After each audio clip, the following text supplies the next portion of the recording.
¿Pudieron integrar un poco el laboratorio con respecto a lo que hemos estado viendo, ¿no es cierto? Sí, sí. Ya. Porque soy bien, no tengo bien.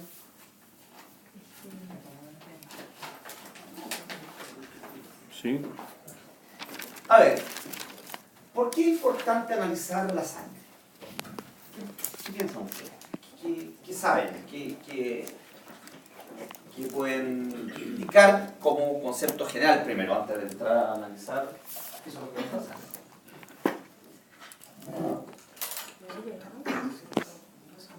Pero analizarla con examen visual. ¿Cómo se analiza la sangre?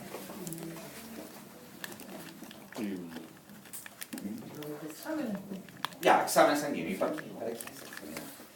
Para ver para que tenga como una composición normal. La composición, ya, correcto, composición normal. ¿Ya? Y composición normal se refiere a qué?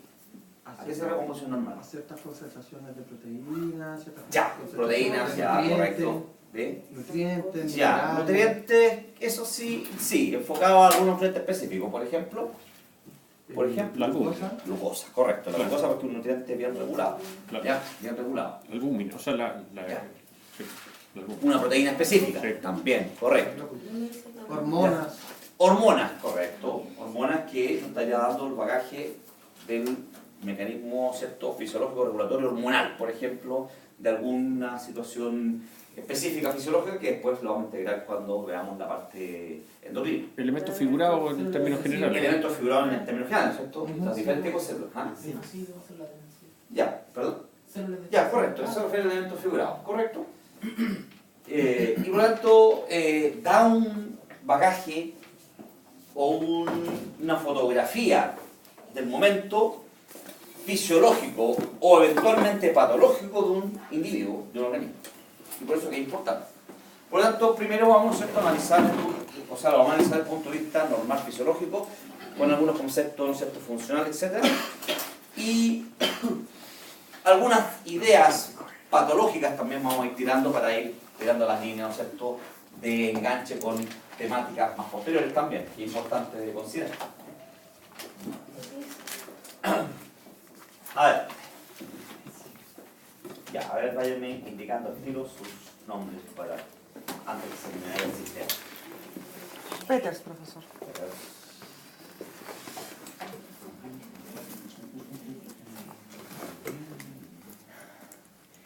Sí, Victoria.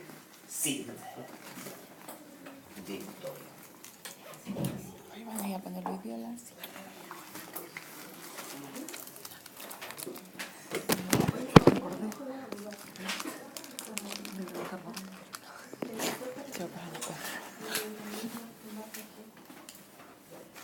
Con respecto a funciones que da la sangre, ¿qué me pueden decir?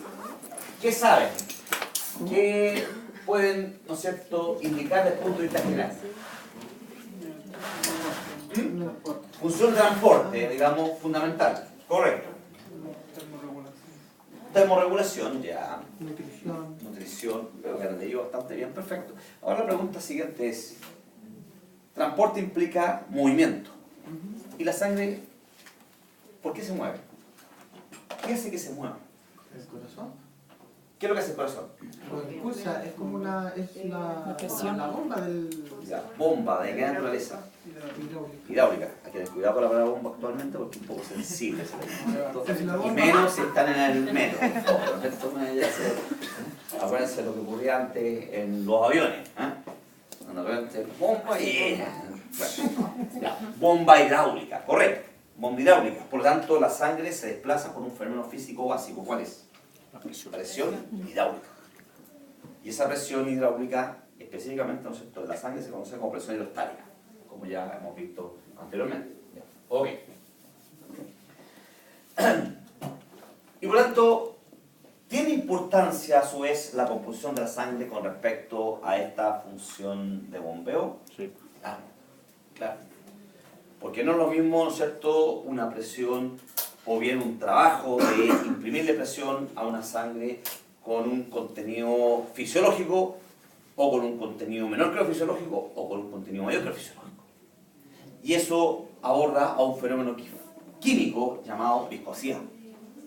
¿Ya? Viscosidad. Por ejemplo, la sangre,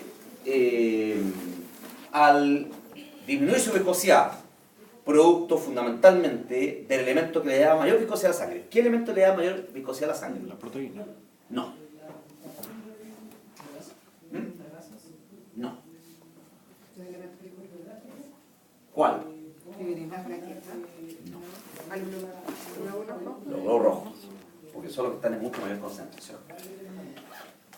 Y resulta de que cuando un animal sufre una anemia, que implica una menor cantidad de glóbulos rojos, puede tener una situación de alteraciones físicas en su traspaso por los diferentes componentes circulatorios de los vasos sanguíneos y del propio corazón. En el sentido de que al pasar de un lugar de un diámetro mayor a cámaras de menor o mayor diámetro, ¿qué ocurre con la sangre como cualquier líquido? Se provoca turbulencia. Turbulencia. Y la turbulencia corresponde a un flujo que emite ruidos. Y es así como fisiológicamente más adelante vamos a ver que por la turbulencia normal de la sangre, al pasar, por ejemplo, de los grandes vasos de llegada, vasos venosos, hacia la aurícula derecha, después pasar por, ¿no es cierto?, una estrechez, un cuello botella o un embudo con una válvula de la aurícula derecha al ventrículo derecho. Después del ventrículo derecho, pasar también por un embudo, una válvula, hacia el pulmón, vía arteria pulmonar.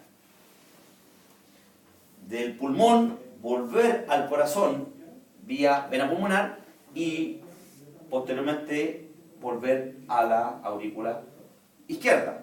De ahí pasar al ventrículo izquierdo, pasando nuevamente por un embudo, un cuello botella, con una válvula, que es la válvula, ¿cierto?, mitrálica, sigmoidea, perdón, no sigmoidea, sino que aurícula ventricular izquierda, ¿cierto?, mitrálica, o bicúspide, y del ventrículo izquierdo, donde vamos a ver más adelante, se le imprime la gran presión a la sangre para ir hacia la circulación sistémica general, pasando nuevamente por una cuello botella, una escotadura, por una válvula, que es la válvula sigmoidea aórtica, y pasar, ¿no es cierto?, al gran vaso aórtico. Todo ese paso, con cambios bruscos de diámetros, de volumen, etc., provoca cambios de velocidad del flujo y provoca turbulencia. Y eso va a provocar ruido. Y eso va a provocar los sonidos normales del corazón que se escuchan a la ocultación. Correcto, a los sonidos normales, que dependen del tipo de especie, si se van a escuchar con claridad, en general 2 sonidos, o en algunas especies con frecuencia muy rápida, solamente un sonido, o en algunas con frecuencia más baja, 3, incluso hasta 4 sonidos normales. ¿A qué voy? Que cuando se altera la turbulencia por anormalidades estructurales o funcionales de estos componentes valvulares y de estas cavidades, se tienden a producir turbulencias anormales, y esas turbulencias anormales provocan ruidos anormales que se escuchan en la ocultación, y eso corresponde a los sonidos llamados soplos. Pregunta: ¿alguien de aquí tiene o ha tenido o se ha diagnosticado alguna vez un soplo cardíaco? ¿Nadie? ¿Quién? ¿Ah? A su hermano. Fue el médico y después a la grande y empezó. Y no ha pasado. Y Hay soplos que aparecen en la primera etapa de vida y después desaparecen producto de que hay inmadurez en la estructuración cardiocirculatoria. Incluso hay soplos que son benignos, en el sentido que son soplos que en general se pierden durante el ejercicio, que desaparecen. Y se llaman soplos benignos. ¿Cuándo un soplo es maligno? Cuando en general aumenta con el ejercicio y altera el fenómeno de transmisión de la sangre. ¿Ya? Eso corresponde a un soplo que es de componente patológico. Y aquí voy, y todo este corolario un poquito elaborado para llegar a lo que inició este concepto: la anemia. Resulta que la anemia, que corresponde a una disminución de la cantidad de glóbulos rojos de circulación, hace que la sangre sea menos viscosa. Y eso hace que a su vez la sangre tenga turbulencias un poco normales. Profe, al decir que es menos viscosa, ¿es más líquida? Exactamente. Cuando uno dona sangre, echan una gotita de sangre como en un vaso. Si la gota creo que baja, no se podía, o si queda viva. Esa en específico no recuerdo. No Cuando yo he recuerdo. donado sangre, me ¿Sí? echan una gotita y la echan como en un frasquito. Ya. Entonces, la gota no recuerdo si tenía que... Puede ser, bajar puede antes ser, de puede ser salir. estar Y ahí relacionado con la le viscosidad, sí, tenía- puede estar relacionado con la viscosidad, digamos, en relación a un líquido donde no se disuelva fácilmente, se ve, puede ser.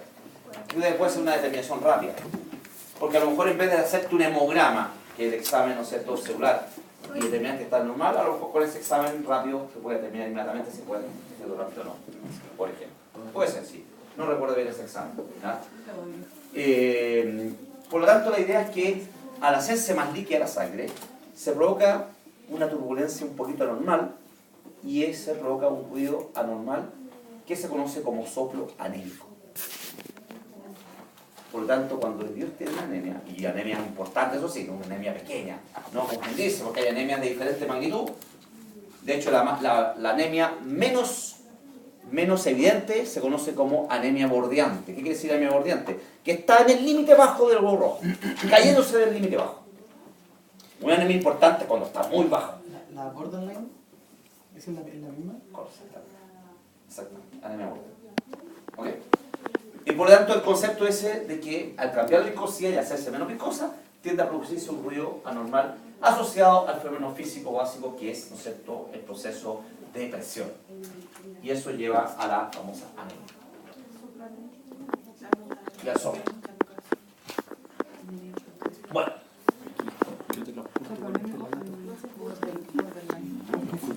¿Podría? Sí, está muy bien. bueno, la sangre, evidentemente, por su característica de estar circulando, cumple un rol fundamental, ¿no es cierto?, de transportar, ¿no es cierto?, los componentes hacia el territorio más recóndito del cuerpo. Y por eso la circulación es importante y fundamental, digamos, que se mantenga adecuada a nivel de todo el cuerpo. Más adelante ustedes van a ir entendiendo ciertos conceptos patológicos. Por ejemplo, detención de la circulación a una zona se conoce como isquemia. Isquemia. Ahora, cuando esa detención de la circulación a una zona es de gran magnitud y provoca muerte celular, se habla de infarto. Por lo tanto, el infarto es isquemia más muerte celular, o sea, necrosis. Y eso es un infarto. La isquemia dijo que era la detención. La detención de la circulación hace un tejido, ¿no es cierto?, específico, hace un grupo celular específico. Es una isquemia. Y cuando la isquemia es de magnitud importante y afecta a las células que empiezan a destruirse, a morirse, uno habla ahora de infarto. Infarto. Por lo tanto, infarto es un concepto patológico que significa isquemia más necrosis. Ya, para que veamos algunos conceptos adaptados. Eso lo trajo un riñón Bueno, que decía, tenía- ya sabemos que la sangre corresponde a un tejido modificado en estado más o menos líquido, correspondiendo aproximadamente a un 8% del peso corporal, y que circula en una red de vasos que constituye el sistema circulatorio. A su vez, estos vasos tienen un funcionamiento fisiológico bastante importante y complejo, considerándose que tenemos dos tipos generales de vasos, los vasos arteriales y los vasos venosos. Los vasos arteriales son aquellos que llevan sangre oxigenada como concepto. Y por eso que, desde el punto de vista esquemático, en todos los libros, en todos los esquemas, ¿no es cierto?, en los atlas, ¿no es cierto?, circulatorios, etc., los vasos arteriales se colocan de color rojo, que es el color rojo vivo que adquiere la sangre cuando está con mayor cantidad de oxígeno. A diferencia de los vasos venosos, que son los vasos que llevan la sangre de retorno, después de haberse producido el intercambio con las células, intercambio tisucapilar, como ya hablamos tiempo atrás, que ocurre en la interfase de las arterias con las venas, que corresponde a los capilares, que son los vasos sanguíneos más pequeños, delgados, y producto que de ellos se puede producir, ¿no es cierto?, fisiológicamente un traspaso de moléculas a través de su pared. Y por eso que se da un color azul, se esquematizan de un color azul las venas. Y estos vasos tienen diferencias importantes aparte de este traspaso de sangre particular. Por ejemplo, los vasos arteriales son de musculatura lisa bastante gruesa y tienen mayor capacidad de contraerse. Y al contraerse varían la presión, en el sentido de que al contraerse aumenta la presión y al bajar la contracción y relajarse un poco, provocan menor presión. Y eso se habla también de un término de resistencia. Al contraerse aumenta la resistencia al paso de sangre y al distenderse baja la resistencia. Es por eso que en el fondo regulan la resistencia al paso de la sangre y por eso se conocen como vasos de resistencia. En cambio, los vasos venosos tienen escasa musculatura lisa y tienen capacidad más distensible y elástica. Y tienen, como dije, una capacidad importante y distensible, con lo cual implica que al aumentar la presión relacionada con aumento del volumen de sangre en los vasos venosos, estos vasos se dilatan y se estiran y acumulan y dan mayor capacidad de sangre.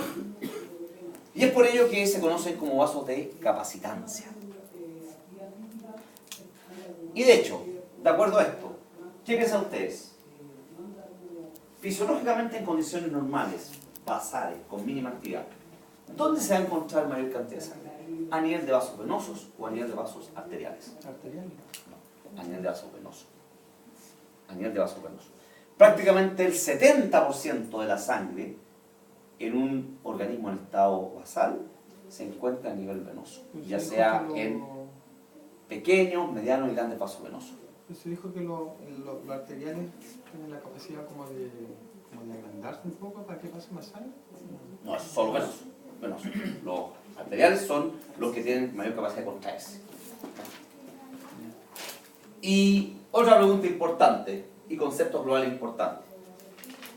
¿Cuánta cantidad de sangre total aproximadamente creen ustedes que se encuentran a nivel de los vasos capilares? Realizando el intercambio tisucapilar.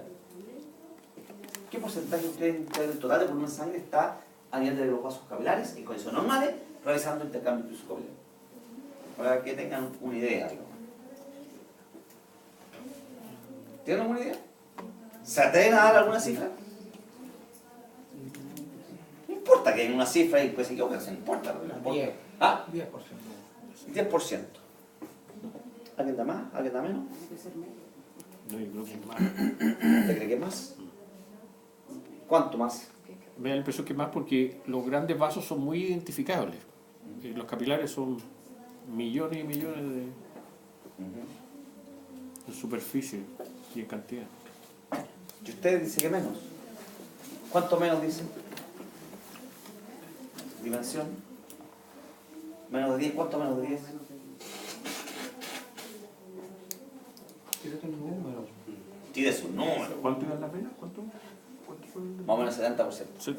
Ah, Vos ves si tiene condiciones normales. sí, sí, sí. ¿Ya?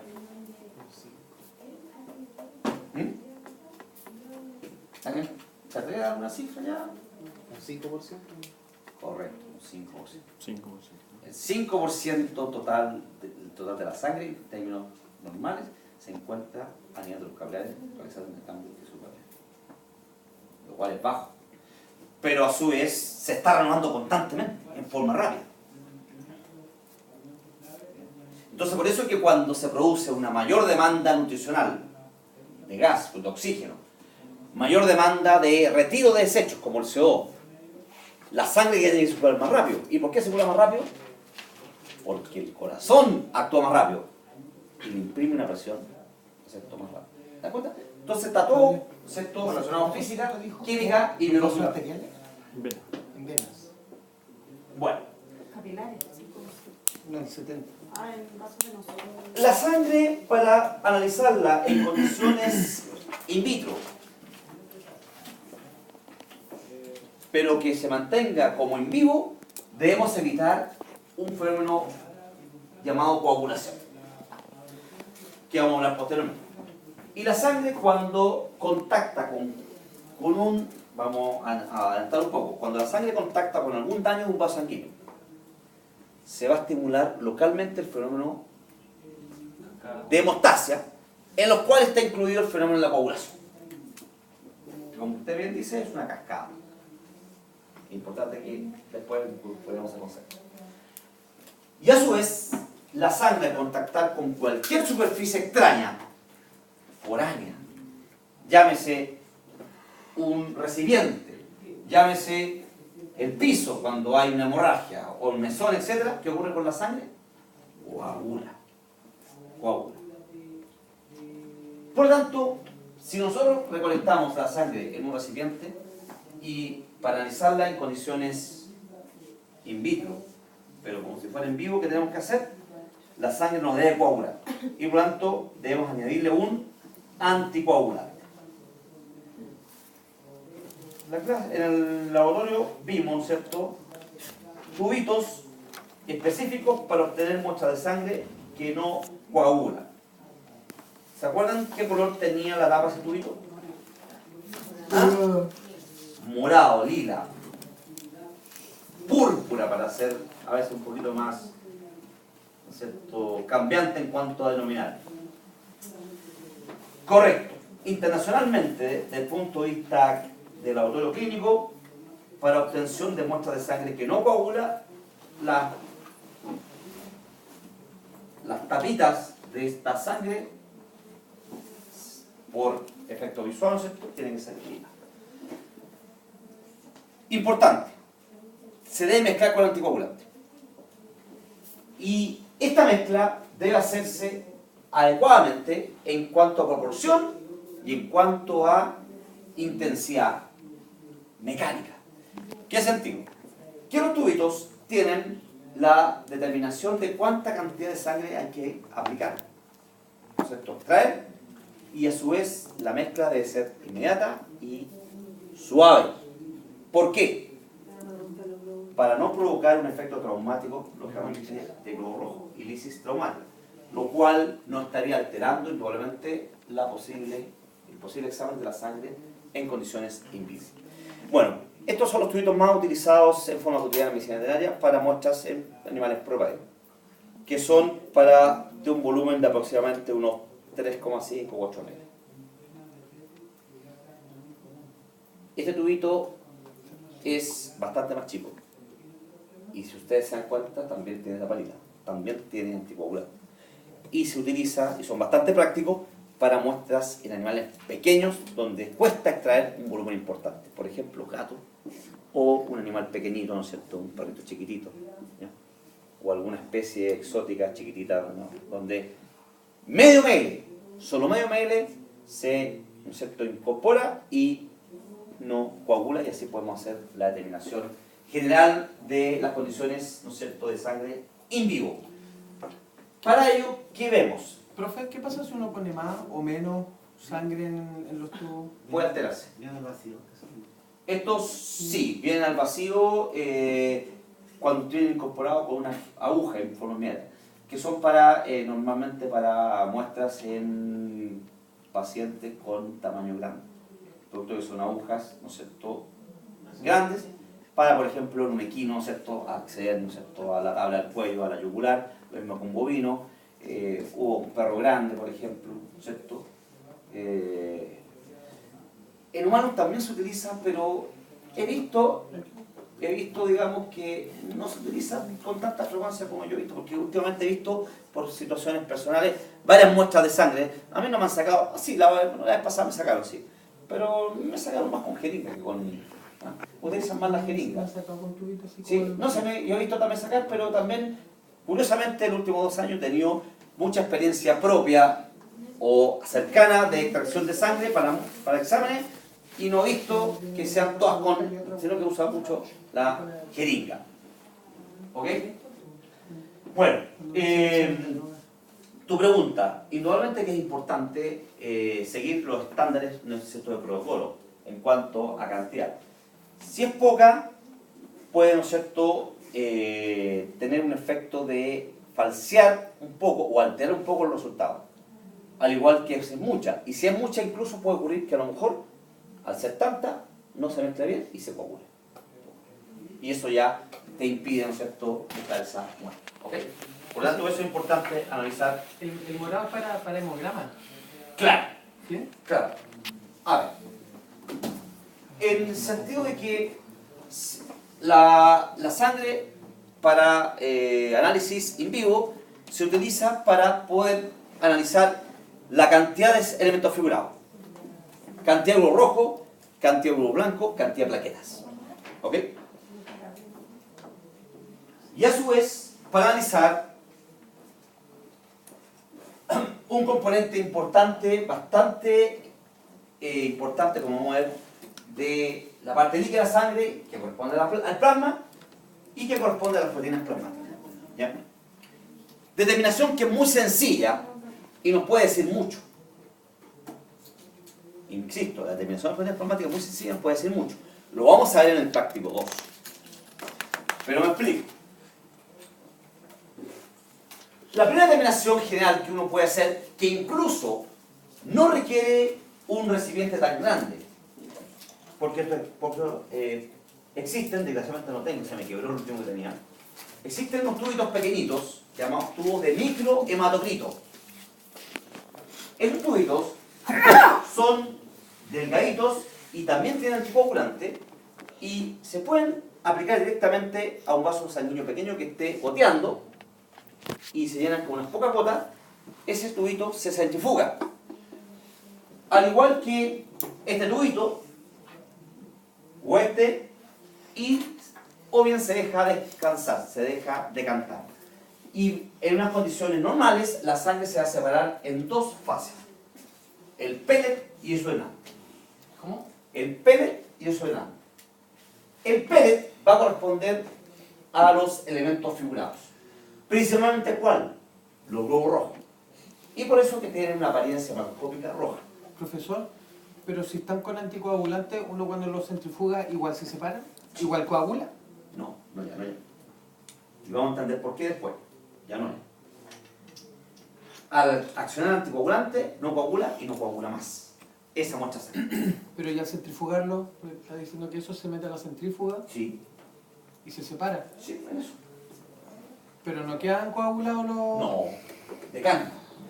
O bien, una prueba que se hace más en medicina humana que en medicina veterinaria.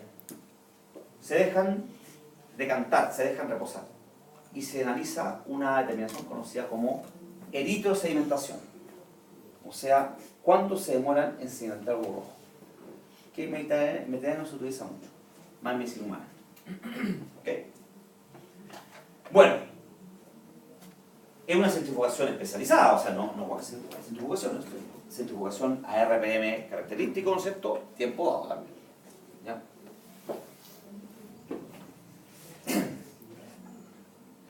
Entonces, nos separamos en el sonante, que corresponde a la parte líquida llamada plasma, y al pellet, que corresponde a los elementos figurados. Y como estamos viendo aquí, debe haber una proporcionalidad y un rango de proporcionalidad fisiológica. Que en general, esto es válido en general, el plasma corresponde más o menos al 55-60% total de sangre. Y el componente de elementos figurados al 40-45%. Y como dije, fundamentalmente glóbulos rojos, glóbulos blancos y plaquetas. Incluso ambos, glóbulos blancos y plaquetas, corresponden a menos de un 1% de ese total de 40-45%. Pero a pesar de que ser muy pocos, son muy importantes su determinación, su cantidad, porque su función es así, fisiológicamente. No son tantos, pero son muy importantes también. No solamente hay que dar importancia de acuerdo a la magnitud, ¿no es cierto?, de cada componente. La pregunta es la siguiente: ¿por qué se llaman glóbulos blancos? ¿Ustedes se han preguntado una vez por qué los glóbulos blancos se llaman blancos? ¿Son blancos? Está relacionado con eso, sí. Pero si son blancos, ¿podríamos verlos al microscopio? Teñido. Teñimos, claro, correcto. Son blancos macroscópicamente. Como así también los glóbulos rojos son rojos macroscópicamente. Y de hecho, en la parte alta, y creo que se lo mostré a un grupo, en la parte alta de este pellet se forma con mayor o mayor nitidez una película blanca. Y eso corresponde al globo blanco, por eso se llama un blanco. Y esa película blanca se conoce como costra flogística. La costra flogística. Flogística. Flo. De flor. De flojo, de floripondio. ¿Ya? Ya, pues. ¿Ok? Bueno. Y esta terminación bastante grosera es muy importante. Muy importante porque nos dice, como ya les dije inicialmente, cómo está la condición fisiológica del paciente o bien patológica. Y para ello vamos estableciendo algunos conceptos.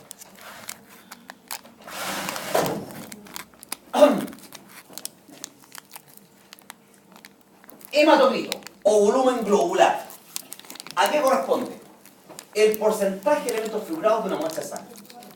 Es decir, si tenemos este tubito lleno de sangre y separamos los elementos figurados del plasma, tenemos este porcentaje que corresponde al hematocrito y este otro que corresponde al plasma. En promedio, tomando varias especies como concepto global, un hematocrito normal corresponde a un 40%. Por lo tanto, es un porcentaje. La magnitud es un porcentaje. Por lo tanto, esto es un 40% de esto que es un 100%. Y esto es un 60% de esto que es un 100%. ¿Ok? ¿Y qué podemos encontrarnos? Podemos encontrarnos, que es una de las situaciones quizás más cotidianas, que el hematocrito está abajo. ¿Y por qué este hematocrito está abajo? Porque los elementos figurados están en menor concentración, alrededor en menor cantidad. Menor cantidad.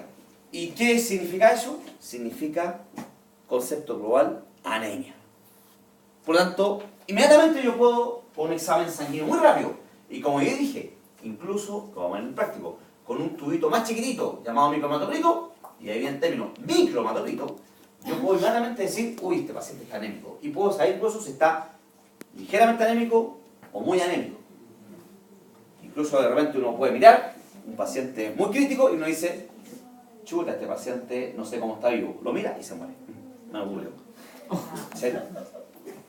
¿Pero mirándolo sabes? Es que no, digo coincidencia, porque está tan bajo la cantidad de células sanguíneas que coinciden que ya está medio saltando y se muere. O bien uno dice, está crítico. Y lógicamente ya empieza a preparar posibilidades de deceso. Y ocurre realmente a poca hora. Ahora, la anemia es un término muy general, en el sentido de que menor cantidad de glóbulos rojos en circulación. Y si ustedes van al término anemia, y lógicamente aquí uno accede a las causas, tiene un tremendo listado. Por lo tanto, ya van a tener que entender que para poder acercarse un poco a las causas que está provocando la anemia, que es lo importante, ¿no es cierto?, diagnosticar la causa, la patología, y hay muchas patologías asociadas a las anemias, ¿cierto?, tenemos que establecer, ¿no es cierto?, una especificación de la anemia. Y eso se hace con determinación específica. Valga la redundancia. La otra condición general que puede ocurrir es que el hematocrito esté alto. Y este hematocrito está alto puede ser dos posibilidades. Uno, que sea un aumento real. Real, ¿qué quiere decir? Que en términos reales el globo rojo está elevado. Y eso se conoce como policitemia. Entonces, aumento real. Y eso se conoce como de mucho, citemia, de células, o poliglobulia. Y esto es típico cuando un organismo, llámese un animal, llámese un ser humano, no sé si ocurrió en el caso de ustedes, va a la altura y se adapta a la altura. Y esto ocurre normalmente a unos 2 o 3 días después de adaptarse paulatinamente a la altura. ¿A qué se debe? a que el organismo responde al menor aporte de oxígeno ambiental, incorporando mayor cantidad de glóbulos rojos a circulación de forma rápida, tanto como reserva como glóbulos rojos rápidos de recién producción. ¿Ok? Eso es la policitemia. La otra situación es que este aumento sea aparente. Y aquí quiero que ustedes planeen y me digan por qué puede ocurrir un aumento aparente de glóbulos rojos. Aparente. ¿Qué significa? Que en términos reales no ha aumentado los glóbulos rojos, pero sí están más concentrados. ¿Por qué? ¿Ah? Deshidratación. Correcto. Menos líquido, deshidratación. Perfecto. Deshidratación. Correcto. Entonces, por ejemplo, también, yo clínicamente me llega un paciente, yo sé que está deshidratado. Sé, clínicamente, porque hay muchos factores que me van a ayudar, incluso ya hay tablas preestablecidas, de acuerdo a la sinología, de poder establecer más o menos el rango de deshidratación. Por ejemplo, el pliegue ocular, el pliegue cutáneo. ¿Cuánto se va el pliegue cutáneo en volver a la posición original? Debe ser menos de 2 segundos. Por ejemplo, hundimiento ocular, que es bastante evidente cuando la deshidratación es más severa. ¿Por qué se hunden los glóbulos oculares cuando hay deshidratación? Pues ¿Se han preguntado? por el líquido que hay en los espacios se empieza como a absorber. Por eso, Ya, claro, en los tejidos circundantes globular disminuye, por lo tanto el globular se retrae. se chupa. Correcto. Estoy deshidratado ahora. ¿Ya? Más otras condiciones clínicas asociadas, por ejemplo, un líquido deshidratado importante tiene taquicardia como mecanismo de compensar, tiene tendencia a que la sangre, que está en menor cantidad, está hacia el órgano más importante del momento, por ejemplo, menos en la piel, y por lo tanto tiende a producirse una apariencia anémica, pálida de mucosa, ¿ya? Etcétera. Pero a su vez también yo me puedo ayudar y rápidamente hacer un hematocrito, un microhematocrito, y a su vez puedo ver y de ahí dar también una apariencia más cuantificable del grado de deshidratación que presenta el paciente. ¿Ok?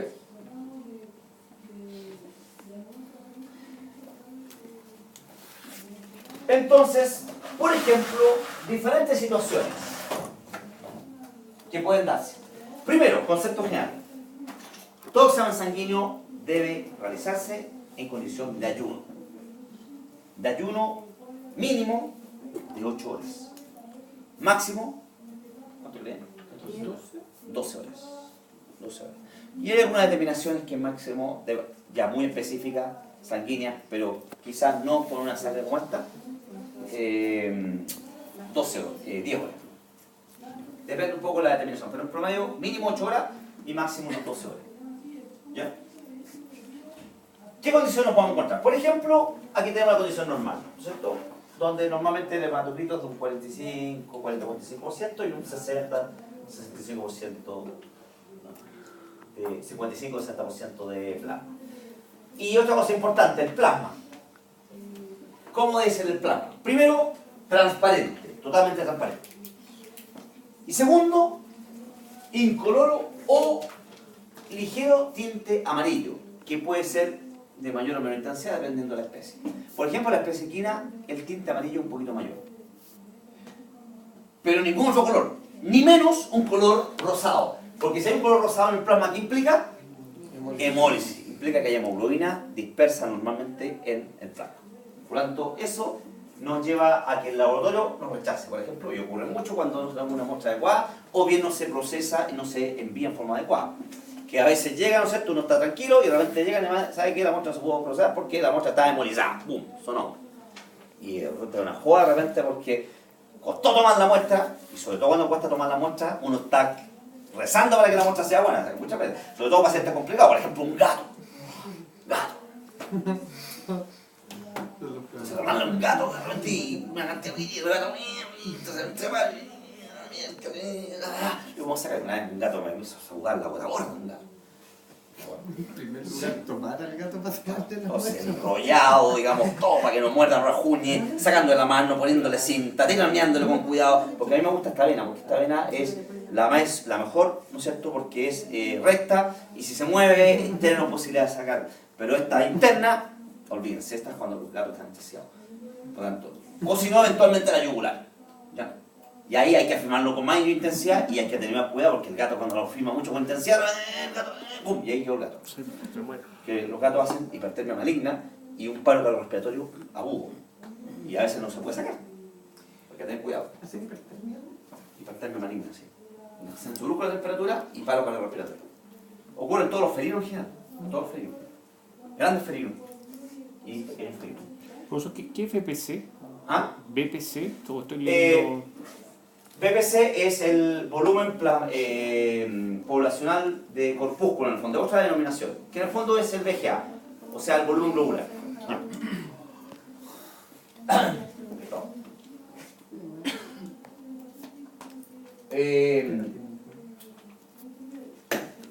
Ya les dije, una posibilidad es que haya policitemia, que sea un aumento real de glóbulos rojos producto de una condición, por ejemplo, la altura. Por ejemplo, si yo le tomo